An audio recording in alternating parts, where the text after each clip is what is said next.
네, 오늘 하나님께서 우리에게 주신 말씀 보도록 하겠습니다. 빌립보서 1장 12절에서 18절까지 말씀입니다. 빌립보서 1장 12절에서 18절 말씀, 신약성경 318쪽입니다. 빌립보서 1장 12절에서 18절까지 말씀을 교도하도록 하겠습니다. 제가 한 절 읽고 다음 절은 여러분들이 봉독하도록 하겠습니다.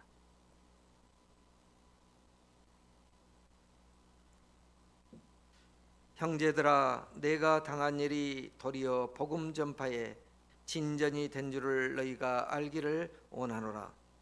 이러므로 나의 매임이 그리스도 안에서 모든 시대의 왕과 그 밖의 모든 사람에게 나타났으니 형제 중 다수가 나의 매임으로 말미암아 주 안에서 신뢰함으로 겁없이 하나님의 말씀을 더욱 담대히 전하게 되었느니라.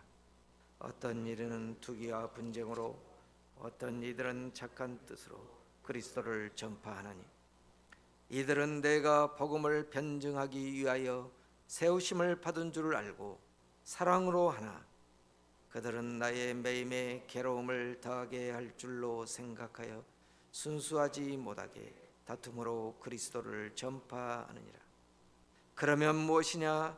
거칠애로 하나 참으로 하나 무슨 방도로 하든지 전파되는 것은 그리스도니 이로써 나는 기뻐하고 또한 기뻐하리라. 아멘. 2주 전, 그렇죠? 2주 전이죠. 1월 22일에 우리는 바울의 중보 기도에 관한 설교 말씀을 들었습니다. 바울은 빌립보 교인들의 사랑의 지식과 총명함이 더해지기를 기도했습니다. 또한 지극히 선한 것을 분별하며 진실하여 허물 없는 그리스도인이 되도록 기도했습니다. 마지막으로 바울은 예수 그리스도로 말미암아 의의 열매가 가득하여 하나님의 영광과 찬송이 되도록 중보 기도를 했습니다. 바울은 이 기도를 마치고 이제 자신의 근황과 복음 전파에 관한 말씀을 전하고 있습니다.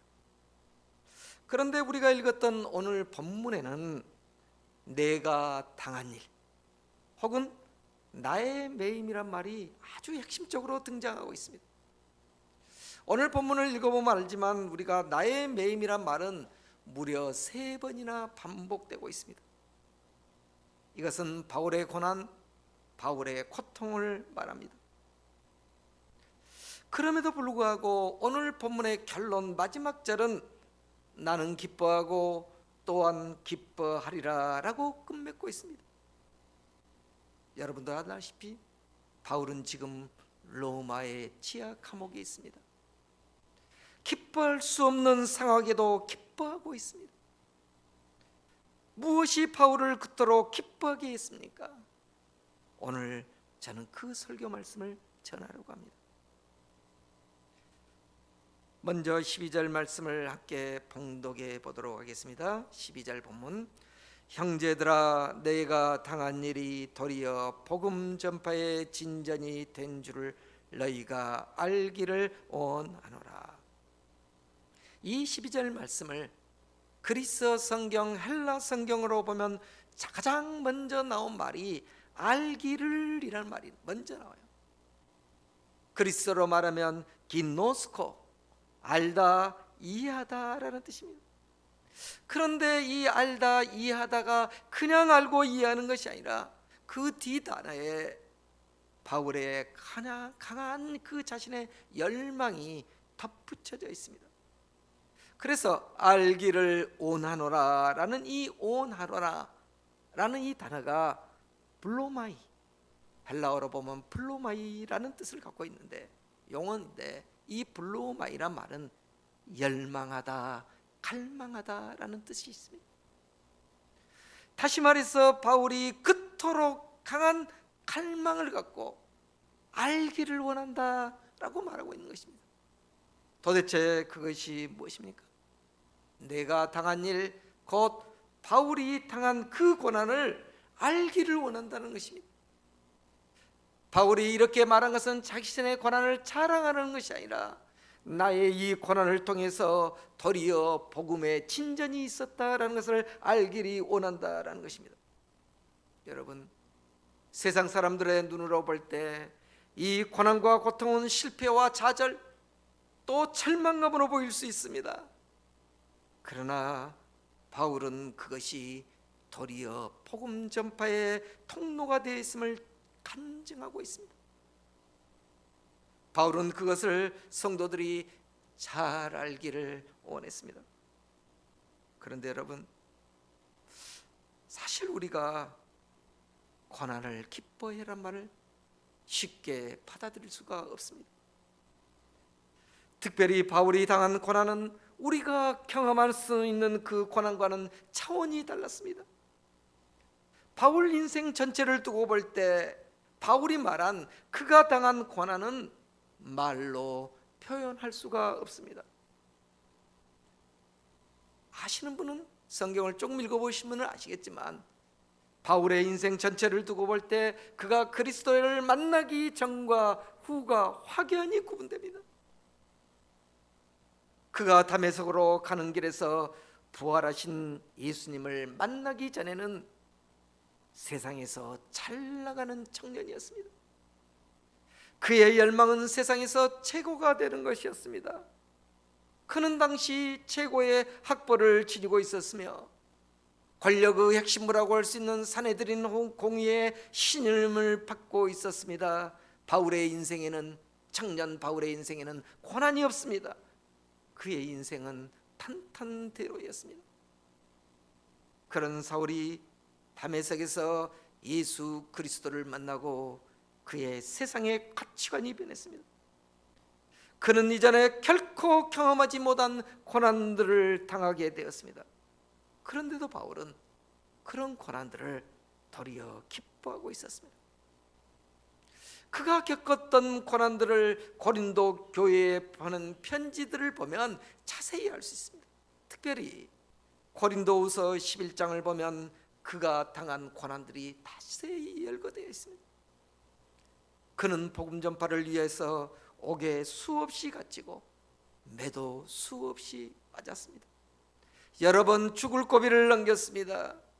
그 당시 유대인들에게 가해지는 최고의 태형, 그 태형이 40대였습니다. 40대를 율법으로 정해놨습니다. 이렇게 정해놓은 이유는 40대가 정상적인 사람들이 그 매우 고통을 견딜 수 있는 맥시멈 최대였습니다. 그런데 이 율법에 39대라고 지정해 놓은 것은 혹시 매를 때리다 보면 숫자 세는 것을 잃어버려서 40대를 넘을 수도 있다는 것입니다. 그래서 39대로 제한을 했던 것입니다. 그런데 고린도후서 11장 24절을 보면 사도 바울은 40에서 하나를 감한 매를 무려 5번이나 맞았다라고 고백하고 있습니다. 상상이 되십니까? 또한 돌에 맞아서 정신을 잃었습니다. 그가 탔던 배가 3번이나 난파되어서 바다 한가운데 일주일을 헤매기도 했습니다. 여러분, 그의 고난은 말로 표현할 수가 없습니다. 그럼에도 불구하고 그는 복음 전파를 멈추지 않았습니다. 복음 전파를 위해서 자신의 목숨을 전혀 아까워하지 않았습니다. 그렇다면 여러분, 도대체 바울의 이런 힘이 어디서 나온 것일까요? 바울이 그토록 심한 고난을 견딜 수 있는 능력이 어디서 나올까요? 바울의 고백을 보면 그것은 예수 그리스도의 사랑이었습니다. 다메섹 도상에서 사울아 사울아 너는 어찌하여 나를 핍박하느냐 주님의 음성을 사울은 들었습니다. 이 사울은 온몸으로 주님을 만나고 먹지도 마시지도 심지어 앞을 보지도 못했습니다. 저는 이 바울의 모습이 번제단 위에서 채물처럼 태워지는 그 채물처럼 보였습니다. 하나님은 이 고통받는 바울을 위해서 아나니아라는 선지자를 준비했습니다. 아나니아라는 선지자가 바울의 눈에 안수하자 그의 눈에서 비늘 같은 것이 벗겨지면서 세상이 다시 보였습니다. 그동안 자신이 따라다니고 쫓아다녔던 것이 얼마나 헛된 것인가를 깨달았습니다. 그리고 그가 받게 했던 그리스도의 사랑이 얼마나 큰지를 깨달았습니다. 그래서 바울은 로마서 8장 35절에 보면 이렇게 고백하고 있습니다. 누가 우리를 그리스도의 사랑에서 끊으리요? 환난이나 공고나 박해나 기근이나 적신이나, 이 적신이란 말은 벌거벗음입니다. 위험이냐 칼이냐, 이런 고통이 점점 점층적으로 나열되고 있습니다. 환난, 공고, 박해, 기근, 적신, 심지어 칼, 이러한 고난도 그리스도의 사랑에서 나를 끊을 수 없다라는 것입니다. 더 기가 막힌 것은 그 36절에 보면 심지어 도살장에 끌려가는 양 같은 상황에 있을지라도 누가 나를 그리스도의 사랑에서 끊을 수 있느냐? 나는 그리스도의 사랑 안에서 넉넉히 이길 수 있다라고 고백하고 있습니다. 여러분, 이것이 바로 부활하신 예수 그리스도를 만난 바울의 믿음입니다. 그래서 지금 바울은 자신이 로마의 지하 감옥에 수감됐지만 전혀 문제가 되지 않는 것입니다. 도리어 복음 전파를 위해서 감사했습니다. 13절 말씀, 바울의 감사의 말씀, 이 13절 말씀을 우리가 함께 봉독해 보도록 하겠습니다. 함께 봉독하겠습니다. 시작. 이러므로 나의 매임이 그리스도 안에서 모든 시대의 안과 그 밖에 모든 사람에게 나타났으니. 사실 바울이 로마의 감옥에 수감되자 빌립보 교인들은 염려했습니다. 그래서 신실한 에바브로디도를 보내서 바울을 수발하게 했고 헌금을 걷어서 후원금을 보내기도 했습니다. 그런데 바울은 나의 매임이 그리스도 안에서 모든 시대 안과 밖에 나타났다고 했습니다. 도대체 이 말씀이 무슨 뜻입니까? 여기서 이 시대란 말은 로마 황제의 왕궁을 지키는 시대 근위대를 말합니다. 로마 궁궐의 시대는 당시 최고의 엘리트들이었습니다. 수많은 군인들 중에서 선별해서 우수한 군인들로 선발해서 황제의 군의대를 만든 것입니다. 그래서 거기에는 귀족들도 있었고 좋은 배경, 가문의 배경을 가진 용사들, 군인들도 많이 있었습니다. 바울은 로마의 감옥에서 매일 그들과 함께 있었습니다. 그러니 자연스럽게 복음을 전파할 수 있었습니다. 한번 생각해 보십시오. 만일 바울이 로마의 감옥에 갇히지 않았다면 어떻게 그들을 만날 수 있었겠습니까? 그러므로 바울의 고난 속에는 하나님의 섭리가 있었습니다. 하나님은 이 바울의 고난을 통해서 복음 전파의 통로로 사용하신 것입니다. 만일 고난을 믿음의 눈으로 보지 못한다면 도대체 무슨 죄 때문에, 내가 뭘 잘못했기 때문에 이런 고생을 하는가라고 생각할 수 있습니다. 인생을 불평할 수 있습니다.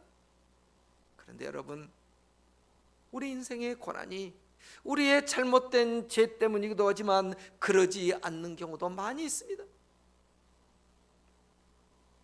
요한복음 9장에 보면 예수님이 나면서부터 소경된 자를 치유하는 그 사건이 기록되어 있습니다. 제자들은 이 나면서부터 맹인된 사람을 데려다 놓고 예수님께 물어봅니다. 도대체 누구의 죄인가? 이 사람의 죄입니까? 아니면 부모가 잘못해서 나면서부터 소경이 되었습니까? 라고 물어봅니다. 그때 예수님이 어떻게 대답을 하십니까? 요한복음 9장 3절에 보면 이렇게 말씀하십니다. 이 사람이나 그 부모의 죄로 인한 것이 아니라 그에게서 하나님이 하시는 일을 나타내고자 합니다. 주님은 그것은 그 사람의 죄도 아니고 그 부모의 죄도 아니고 하나님의 영광을 나타내기 위해서 그 고난을 사용하셨다라는 것입니다. 여러분, 때론 우리가 당한 이 고난 속에서는 하나님의 뜻과 하나님의 섭리가 있습니다. 그러므로 그 섭리를 바로 깨달을 때 고난도 하나님의 은혜가 될 수 있고 하나님의 선물이 될 수 있음을 말씀하고 있는 것입니다. 바울은 이 같은 고난의 영적 원리를 잘 알고 있었습니다. 그래서 그가 지금 불편한 지하 감옥에 있지만 오히려 기뻐할 수 있었습니다. 그의 매임이 어떤 결과를 낳았습니까? 모든 시대 안과 밖으로 복음이 확장되기 시작했습니다. 로마의 궁궐 안과 밖으로 하나님의 말씀이 확장되기 시작했습니다. 곧 이 말씀은 로마의 심장부에 복음이 들어갔다라는 것입니다. 그렇다면 이 모든 것이 하나님의 섭리가 아니고는 무엇이겠습니까? 사람의 계획으로 이런 일이 가능하겠습니까? 불가능합니다. 접근하기도 힘듭니다. 바울은 자기 삶의 하나하나가 하나님의 통치 아래 있음을 깨달았습니다. 그러니 무엇이 그를 불안하게 하며 무엇이 그를 두렵게 할 수 있겠습니까? 세상의 그 어떤 것도 이제 바울의 마음을 두렵고 불안하게 하지 못했습니다. 여러분, 이것이 바로 그리스도인이 가져야 할 참된 믿음인 것입니다. 그런데 오늘 말씀 14절부터 보면 바울의 수감에 대한 성도들의 어떤 상반된 반응들이 나오고 있습니다. 특별히 바울이 여기서 언급한 이 사람들은 로마의 자생적으로 생겨난 그리스도인들입니다. 바울이 로마에 갔을 때 이미 그곳에는 자생적인 그리스도인들이 있었습니다. 14절 말씀, 우리가 함께 14절 말씀을 먼저 봉독해 보도록 하겠습니다. 함께 읽겠습니다. 형제 중 다수가 나의 매임으로 말미암아 주 안에서 신뢰함으로 겁없이 하나님의 말씀을 더욱 담대히 전하게 되었느니라. 바울의 편지를 보면 중간중간에 아델포스, 형제들아 라는 말이 나온다겠죠.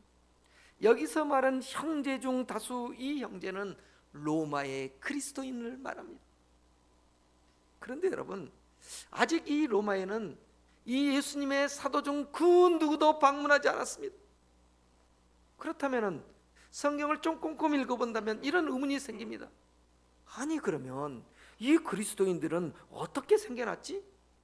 어떻게 복음을 접해서 자생적 그리스도인이 생겨났지? 이런 의문이 들지 않겠습니까? 우리는 그 힌트를 사도행전 2장에 나오는 오순절 성령 강림 사건에서 찾을 수 있습니다. 예수님이 부활 승천하신 후에 120명의 제자들이 마가의 다락방에서 기도할 때 성령이 불의 엿처럼 임하였습니다. 그때 제자들이 성령 충만하게 해서 각기 자기 방언으로 자기 나라 언어로 말하기 시작합니다. 다른 언어로 말하기 시작하는 거예요. 이것을 우리가 성경에 방언이라고 하는데, 이 방언은 우리가 고린도 교회에서 말한 방언하고는 달라요. 언어 방언이에요. 언어 방언. 애국어들을 하기 시작한 거예요. 애국어들을. 놀라운 사건이 벌어진 것입니다. 그런데 그 당시가 오순절이기 때문에 각국에 흩어진 유대인들을 뭐라고 합니까? 디아스포라라는 거예요. 디아스포라. 이 디아스포라 유대인들이 오순절이면 순례를 하기 위해서 예루살렘 성전을 찾아오면서 이 마가의 다락방에서 일어난 놀라운 사건을 접하게 됩니다. 거기에 그 광경을 봤던 사람들이 다 기록되고 있어요. 사도행전 2장. 그런데 그 대목에 보면, 중간에 보면 로마에서 온 유대인들도 있었는지라고 나옵니다. 바로 그들이 오순절날 복음을 접하고 로마에 가서 자생적인 그리스도 교회를 세우게 된 것입니다. 그래서 바울은 로마의 방문을 서둘렀고 그가 미리 쓴 편지가 바로 로마서입니다. 그런데 그들 중에 이 바울의 매임에 상반된 태도를 갖는 성도들이 있었다라는 것입니다. 로마 교회 성도 중 다수는 이 바울의 매임으로 말미암아 주를 더욱 신뢰하게 되었습니다. 이 14절의 말씀에 나의 매임으로 말미암아 주 안에서 신뢰함으로 겁없이 하나님의 말씀을 담대히 전한 사람이 있었습니다. 이런 사람들은 왜 그랬을까요? 바울의 그 고난이 실패가 아니라 하나님의 섭리, 하나님의 뜻이 있음을 발견한 것입니다. 그래서 사도 바울이 갇혔으니 그 못 가진 내가 열심을 내서 복음 전파를 해야 된다는 진실한 성도들이었습니다. 얼마나 감사한 일입니까? 교회 안에서 이런 성도들만 있다면 얼마나 감사하겠습니까? 그러나 모두가 그렇지는 않았습니다. 바울에게 일종의 경쟁의식을 갖고 있었던 성도들도 있었습니다. 그래서 그 성도들은 선한 의도로 복음을 전파하는 것이 아니라 우리가 15절에 보면 투기와 분쟁으로 복음을 전파했습니다. 투기와 분쟁으로. 여기서 우리가 알 수 있는 것은 겉모양은 똑같은 그리스도인이지만 마음과 생각이 전혀 달랐다는 것입니다. 그들은 로마에서 바울의 영향력이 커지는 것을 시기하면서 인간적인 경쟁의식을 갖고 복음을 전파했습니다. 그들의 구체적인 모습이 오늘 이 17절에 나오고 있습니다. 자, 우리가 17절 한번 함께 봉독해 보도록 하겠습니다. 시작. 그들은 나의 매임에 괴로움을 더하게 할 줄로 생각하여 순수하지 못하게 다툼으로 그리스도를 전파하느니라. 참으로 안타까운 교회 공동체 안에 어두운 모습들입니다. 일부 성도들은 바울의 매임이 큰 죄를 범한 것처럼 헛된 말들을 흘리기 시작했습니다. 사실 이때가 가장 힘이 듭니다. 생각한다고 하면서 은근히 흘린 말들이 고난당한 자들에게는 더욱 힘들게 합니다. 아마 교회 공동체 안에서 이런 경험들 하신 분들 있을 것입니다. 그들은 바울의 매임을 그 같은 방식으로 대했습니다. 그리고 마치 바울과 경쟁하듯이 복음을 전파했습니다. 물론 감사하게도 그런 사람들이 많지는 않았습니다. 로마 교회는 하나님의 사람들이 더 많았습니다. 순수하고 착한 뜻으로 복음을 전하는 자들이 더 많았습니다. 바울은 그들에 관해서 이 16절 말씀을 보면은 다음과 같이 말씀하고 있습니다. 16절 말씀 우리가 함께 봉독해 봅시다. 16절입니다. 시작. 이들은 내가 복음을 변증하기 위하여 세우심을 받은 줄로 알고 사랑으로 하나. 여러분, 옥에 갇힌 바울에게 참으로 위로가 되는 성도들입니다. 생각하면 생각할수록 이런 성도들이 목회자에게는 큰 힘이 되는 것입니다. 그들은 바울의 고난 속에 하나님의 섭리가 있음을 깨달았습니다. 그래서 바울을 이해하고 바울이 활동하지 못한 그 기간에 더욱 열심을 내어 아가페, 헌신적인 그 사랑으로 복음을 전했습니다. 사랑하는 교우 여러분, 우리는 바울의 눈을 통해서 로마 교회의 상반된 그리스도인들의 모습을 보고 있습니다. 그러나 바울은 자신을 힘들게 하는 성도들이 있을지라도 개의치 않았습니다. 바울의 믿음의 고백이 오늘 본문의 마지막 18절에 나옵니다. 18절 말씀 우리가 함께 봉독해 봅시다. 시작. 그러면 무엇이냐? 거칠애로 하나 참으로 하나 무슨 방도로 하든지 전파되는 것은 그리스도니 이로써 나는 기뻐하고 또한 기뻐하리라. 저는 이 말씀을 묵상하면서 바울의 진정한 사도됨을 깨달았습니다. 바울은 지금 자신의 감정은 접어두고 개치 않고 오직 그리스도의 복음 전파만 생각했습니다. 그래서 자신을 힘들게 하고 미워하면서 헛된 말을 퍼뜨리면서 자기 과시를 하면서 전도하는 사람도 전혀 개의치 않았습니다. 바울의 마음에 더 중요한 것은 한 사람이라도 더 복음을 듣는 것이었습니다. 바울은 복음만 전파될 수 있다면 자신을 의미하든 상관없이 나는 기뻐하고 또한 기뻐하리라 라고 말했습니다. 이 기뻐하고라는 말은 현재형을 말합니다. 내가 지금 로마의 감옥에 있을지라도 나는 현재 기뻐한다. 기뻐하리라 또한 미래에도 기뻐한다라는 것입니다. 오직 복음 전파만 될 수 있다면 나의 상황과 환경은 전혀 문제가 되지 않는다라는 것입니다.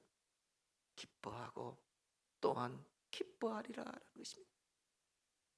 이 사도 바울의 열정이 훗날 그리스도교가, 기독교가 로마의 국교가 되는 초석이 되었던 것입니다.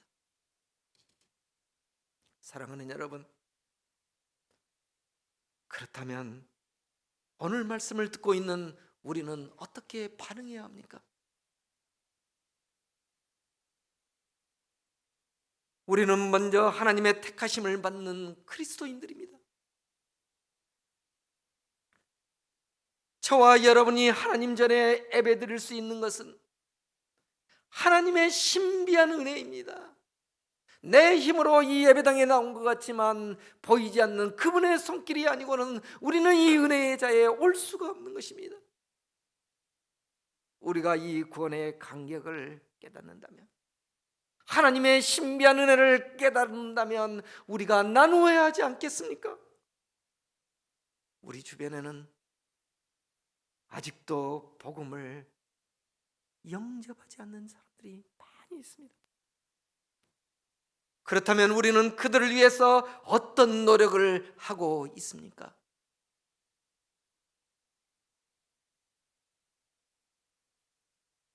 이번 달 22일부터는 이제 사순절이 시작됩니다. 골고다 십자가에서 죽으신 주님을 향한 사순절의 묵상이 우리에게 시작됩니다. 저는 그때부터 이제 우리가 아직 복음을 영접하지 못한 자들을 가슴에 품는 태신자를 위한 기도회를 시작하려고, 그리고 믿다가 실족한 자들, 가난한 성도들이 요즘 너무도 많습니다. 그들을 사순절 기간 다시 부활시키는 주님의 기도회를 시작하고자 합니다. 사랑하는 교회 여러분, 오늘 본문을 통해서 로마의 지하 감옥에서 외치는 이 바울의 심정을 함께 느끼면서 나의 매임이, 때론 나의 수고가, 또 내 고난이, 내 아픔이 오히려 이걸 통해서 하나님의 말씀이 확장된다면 나는 기뻐하고 또한 기뻐하리라 라는 이 바울의 간증이 우리 모두의 간증이 되기를 주님의 이름으로 축원드립니다. 기도하겠습니다. 좀 묵상하면서 기도했으면 좋겠습니다. 오늘 주신 말씀을 좀 묵상하면서 하나님, 이 바울의 심정, 우리의 마음에도 이런 열정을 주시라고, 그리고 내 가족 중에 또 내 이웃 중에 내 공동체 안에 아직도 복음을 전파하지 못한 자들을 위해서 잠시 그들을 떠올리면서 마음속으로 그들의 이름을 부르면서 기도했으면 좋겠습니다. 아버지 주님, 하나님 아버지, 우리를 우리를 먼저 택하셔서 신비한 하나님의 은혜를 경험하게 하셨습니다. 오 하나님 아버지, 아직도 주님을 영접하지 못한 형제가 있습니다. 하나님, 아직도 그의 마음문이 닫혀져 있고 주님의 두드리심에 전혀 반응이 없는 자들도 있습니다. 하나님, 코로나 기간에 잠자는 성도들이 너무도 많습니다. 그들을 다시 부활시켜 주시옵소서. 오 하나님 아버지, 하나님께서 우리를 먼저 택하심을 기억하게 해주시고, 나의 불편함이 있더라도, 나에게 힘듦이 있더라도 하나님 그리스도의 사랑 안에서 견뎌내면서 복음이 확장될 수 있도록 하나님 아버지 우리를 불쌍히 여겨주시고 능력을 더하여 주시옵소서. 거룩하신 하나님 아버지, 하나님께서 우리를 택하셔서 주님을 알게 하여 주시고 또 거룩한 주님의 날 주님의 성전에서 예배 드리게 하여 주심을 감사드립니다. 하나님께서는 강주의 중심가라고 할 수 있는 봉선동 한복판에 예수 사랑교회를 세우셨습니다. 아름다운 성전이 세워졌습니다. 하나님, 그러나 주님의 전이 너무도 많이 비어 있습니다. 주님, 우리의 마음에 전도의 열정이 타오르게 하여 주시고 나의 불편함이 있더라도 복음 전파의 통로가 되게 하여 주셔서 하나님이 기뻐하시는 예수 사랑교회 되게 하여 주시고 하나님이 찾고 계시는 작은 예수들이 다 되게 하여 주시옵소서. 예수 그리스도의 이름으로 기도 올립니다. 아멘.